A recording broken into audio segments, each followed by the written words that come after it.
नमस्कार दोस्तों, take mind news channel में आपका स्वागत है। दोस्तों आज बताएंगे आपको कि क्या है कॉन्ट्रैक्ट फार्मिंग और क्यों कर रहे हैं, इसका विरोध कर रहे हैं किसान। जानिए इसके बारे में सब कुछ। अभी तक हमारे इस चैनल को सब्सक्राइब नहीं है तो प्लीज़ चैनल को सब्सक्राइब कर लें और बेल आइकन को दबा दें ताकि आने वाले वीडियो का नोटिफिकेशन मिलता रहे।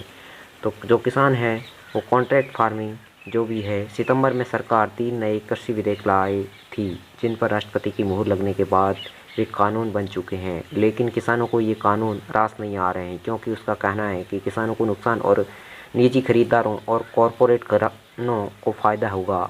इन्हीं में से एक कृषक सशक्तिकरण व संरक्षण, कीमत आश्वासन और कृषि सेवा पर करार कानून 2020, जिसका उद्देश्य अनुबंध खेती यानी कॉन्ट्रैक्ट फार्मिंग की इजाज़त देना। आइए जानते हैं कि क्या कॉन्ट्रैक्ट फार्मिंग और क्यों इसका विरोध कर रहे हैं किसान। क्या है कॉन्ट्रैक्ट फार्मिंग? कॉन्ट्रैक्ट फार्मिंग के तहत किसान अपनी ज़मीन पर खेती से तो करता है लेकिन अपने लिए नहीं बल्कि किसी और के लिए। इसमें किसान को पैसा नहीं खर्च करना पड़ता है और कोई कंपनी या फिर कोई आदमी किसान के साथ अनुबंध करता है और किसान द्वारा उगाई गई फसल विशेष को कॉन्ट्रैक्टर एक तय दाम में खरीदेगा। तो ये बात क्या है, जो कॉन्ट्रैक्ट फार्मिंग है वो इसके बारे में आपको जानकारी दे रहे हैं। कॉन्ट्रैक्ट फार्मिंग है उसमें किसान अपनी ज़मीन पर खेती तो करता है लेकिन उसमें किसी और के लिए, वो अपने लिए नहीं है, उसी और के लिए। इसमें किसान को पैसा नहीं खर्च करना पड़ता है। कंपनी या फिर कोई आदमी किसान के साथ अनुबंध करता है और जो किसान द्वारा उगाई गई फसल है उसको कॉन्ट्रैक्ट कर दाम खरीदेगा और खाद बीज लेकर सिंचाई और मजदूरी सब कॉन्ट्रैक्ट करके ही होते हैं।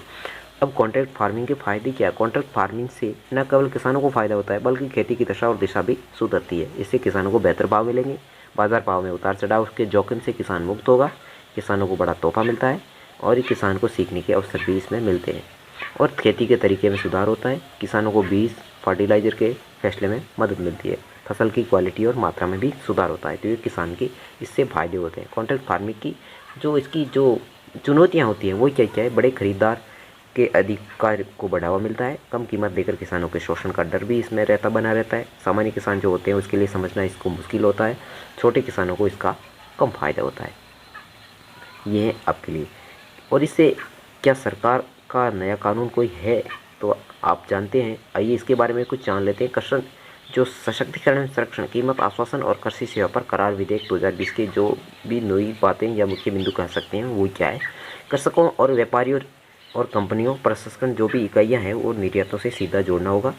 और इसमें कृषि करार आप बुआई से पूर्व ही किसान को इसकी उपज के दाम निर्धारित करना है और बुआई से पूर्व ही इसको किसान का मूल्य का जो आश्वासन है वो भी है। दाम बढ़ने पर न्यूनतम मूल्य के साथ अतिरिक्त लाभ भी मिलना चाहिए। इस विधेयक की मदद से बाजार की अनिश्चितता का जोखिम किसानों से हटकर प्रायोजकों पर चला जाएगा।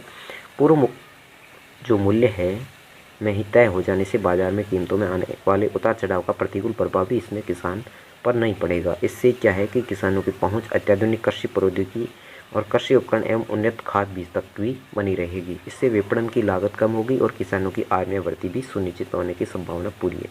किसी भी विवाद की स्थिति में अगर उसका निपटारा 30 दिवस में स्थानीय स्तर पर करने की व्यवस्था की गई है और कृषि क्षेत्र में शोध एवं नई तकनीकों को बढ़ावा देगा। और इसमें जो कुछ शंकाएँ हैं या कुछ भ्रम है वो क्या है कि अनुबंधित जो कृषि समझौते में किसानों का पक्ष कमज़ोर होगा और वे कीमतों का निर्धारण भी नहीं कर पाएंगे। ऐसे में छोटे किसान है वो संविदा खेती कॉन्ट्रैक्ट फार्मिंग कैसे कर पाएंगे क्योंकि प्रायोजक उससे परहेज कर सकते हैं। नई व्यवस्था जो किसानों के लिए उसमें परेशानी होगी, विवाद की स्थिति में सबसे बड़ी लाभ होगा।